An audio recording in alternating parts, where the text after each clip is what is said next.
पाकिस्तान में रमज़ान ट्रांसमिशन चल रही है और हर चैनल के ऊपर जो है वो ज़ोरों शोर से रमज़ान ट्रांसमिशन जो है वो सहरी और अफ्तार की जो है वो जारी है। इसमें बहुत सी जो है वो एक्ट्रेसेस जो है रमज़ान ट्रांसमिशन कर रही हैं, बहुत से लड़के कर रहे हैं। तो रमज़ान ट्रांसमिशन तो इन्होंने उसका तो हुलिया ही बिगाड़ के रख दिया। रमज़ान ट्रांसमिशन सिर्फ जो है अब फैशन शो और फोटोशूट तक ही महदूद रह गई है। इससे ज़्यादा रमज़ान ट्रांसमिशन में आपको कुछ भी दिखाई नहीं देगा। लड़कियाँ जो है वो जितनी भी लड़कियाँ हैं वो 2-2 किलो मुँह के ऊपर मेकअप करके, और इस दफ़ा जितनी भी रमज़ान ट्रांसमिशन है उसके अंदर नोट करें कि सब लड़कियों ने बाल खोल के आगे किए हुए हैं और दुपट्टा जो है वो बहुत पीछे जाके बैक पे जो है वो उन्होंने पिन से लगा रखा है, और एक तरफ से उन्होंने दुपट्टा बिल्कुल ही हटा रखा है। एक तरफ जो है उनके बाल हैं और दूसरी तरफ जो है दुपट्टा भी नहीं है, दूसरी तरफ से बाकायदा जो है वो अपना गला दिखाया जा रहा है। जितने भी प्रोग्राम हैं, एक प्रोग्राम के अंदर भी कोई भी लड़की आपको जो है ना अच्छे कपड़े पहनी हुई नजर नहीं आएगी। फिजा अली का अगर आप प्रोग्राम उठा के देख लें तो इस कदर बेहुदा और फोश वो प्रोग्राम चल रहा है कि उसके अंदर फिजा जो है वो इस तरह के कपड़े पहन के, और सीने पे तो दुपट्टा होता ही नहीं है। ये रमज़ान चल रहा है, आप रमज़ान के अलावा जो है नंगे आओ, नाचो गाओ, कुछ भी करो, वो आपका जाती मामला है। लेकिन रमज़ान के अंदर जो अगर आप इस हालत में आके दीन सिखाते हो तो आपकी तो शक्ल के ऊपर लोग लानत डालेंगे। तो जितने भी प्रोग्राम चल रहे हैं उसके अंदर जो गंदे किस्म के सवाल किए जा रहे हैं ये आवाम की तरफ से नहीं है, ये अपने प्रोग्राम को दिखाने के लिए फोश किस्म के सवाल किए जाते हैं। फिजा अली के प्रोग्राम के अंदर भी इतने चीप किस्म के सवाल किए जा रहे हैं कि एक लड़की कॉल करती है और वो कहती है कि मैं शादीशुदा हूं लेकिन मुझे 3 लड़के और पसंद हैं, तो मैं उनके साथ जो है वो ताल्लुक रखना चाहती हूं, तो मुझे उसके लिए क्या करना चाहिए। ये सवाल जो है अगर फ़र्ज़ करें, अगर मान भी लें कि लोग करते हैं तो इस तरह के सवाल इनको फ़ौरन कट कर देने चाहिए, लेकिन ये इस तरह के बाकायदा जो है प्लान किए जाते हैं। इस वक्त जितने भी प्रोग्राम चले, फैसल कुरैशी के प्रोग्राम में भी इतने गंदे, एक मर्द कॉल करता है और वो ये कहता है कि मैं रोज़े की हालत में था और मैं अपनी बीवी के साथ जो है वो सो लिया, तो मुझे अब क्या करना चाहिए। मतलब आप इतने अंधे गूंगे लंगड़े बह रहे हो कि आपको ये नहीं पता कि आपने क्या किया और आपको क्या करना चाहिए। आप मतलब कि पहले आप अपनी ज़िंदगी जो है वो इन मौलानाओं से ही पूछ के गुजार रहे थे, और इसके अलावा जो दानिश तैमूर का प्रोग्राम चल रहा है उसके अंदर भी कितनी ख़वातीन जो है वो सवाल करके इस कदर गंदे किस्म के सवाल करती हैं। इन जितने भी प्रोग्राम रमज़ान ट्रांसमिशन के चल रहे हैं इसमें सबसे ज़्यादा जो गंदा प्रोग्राम है जिसमें नहायत गंदे और चीप सवाल किए जाते हैं, मतलब कि जिन सवालों को आप नंगा बोल सकते हैं वो सवाल किए जाते हैं, तो वो जवेरिया साउथ के प्रोग्राम है। जवेरिया साउथ का प्रोग्राम इस वक्त रमज़ान ट्रांसमिशन में अगर सवालात की बेस के ऊपर जो है वो देखा जाए तो सबसे ज़्यादा चीप है। जवेरिया के प्रोग्राम के अंदर बाकायदा इस कदर नंगे सवालात जो है वो किए जा रहे हैं मियाँ बीवी के जो है वो ताल्लुकात के बारे में, गर्लफ्रेंड बॉयफ्रेंड के ताल्लुकात के बारे में। कोई जो है वो 70 साल का आदमी जो है वो कॉल करता है और वो ये कहता है कि मुझे 16 साल की जो है वो लड़की को देखकर ये होने लगता है, तो मैं क्या करूँ, मैं कौन सा वजीफ़ा पढ़ूँ। इसके अलावा जो है वो एक आदमी कॉल करता है और आदमी कॉल करके ये बोलता है कि जब मैं अपनी बीवी के साथ जो है वो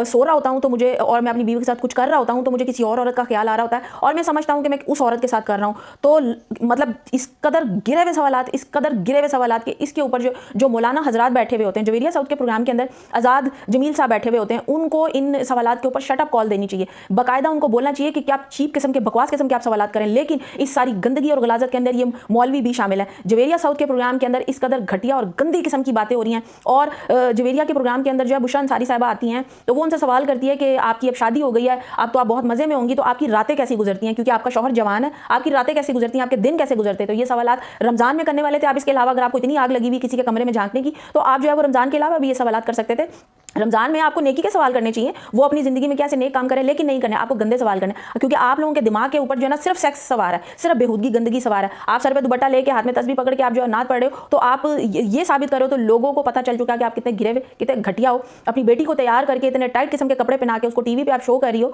और उसके बाद आपकी बेटी बैठी हुई है, और उसके बाद आपके पास गंदा सवाल ये आता है कि एक लड़की कॉल करती है और एक लड़की जो है वो कहती है कि शादी के बगैर जो है वो मैं अपने बॉयफ्रेंड के साथ सो गई हूँ और मैं माँ बनने वाली हूँ, तो वो बच्चा अब मैं ज़ाया करूँ या उस बच्चे को मैं पैदा कर लूँ। इस तरह के सवाल, तो आपको ऐसे सवालात पे अगर ये अचानक से सवाल आए हुए होते,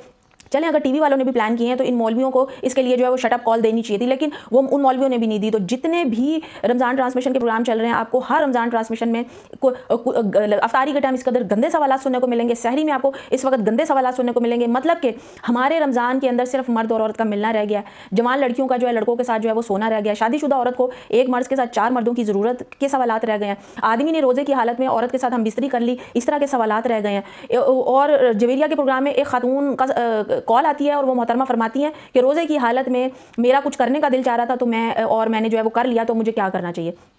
तो ये रमज़ान ट्रांसमिशन का इन्होंने हुलिया बिगाड़ के रख दिया है। ये सारे के सारे एक्टर इतने घटिया और नीच किस्म के एक्टर हैं कि इन्होंने ये प्री प्लान कॉल्स हैं अपने प्रोग्राम्स को जो है वो उनके शॉर्ट्स बना के उनको वायरल करने के लिए। तो जितने भी रमज़ान ट्रांसमिशन के प्रोग्राम है उसके अंदर जवेरिया साउथ का प्रोग्राम सबसे चीप है, सबसे चीप है। अगर आप इसको डेली बेसिस पे आप एक इसका सवाल सुनेंगे तो एक अक्लमंद इंसान को, होशमंद इंसान को घिन आ जाएगी कि ये औरत बैठ के आज़ाद जमील के साथ जो है वो किस तरह के सवाल ले रही है और किस तरह के जवाब पूछ रही है, और जो इसके पास गेस्ट आता है, जो हस्बैंड वाइफ आते हैं या बीवी आती है, उससे ये सवालात क्या पूछती है कि रमज़ान का महीना है तो रात को शौहर के साथ रात कैसी गुजरती है। ये खातून इस तरह के सवाल कर रही हैं। तो इनका ये दुपट्टा लेके नात पढ़ना और ये नेकी करना, इस वजह से लोग खिलाफ हैं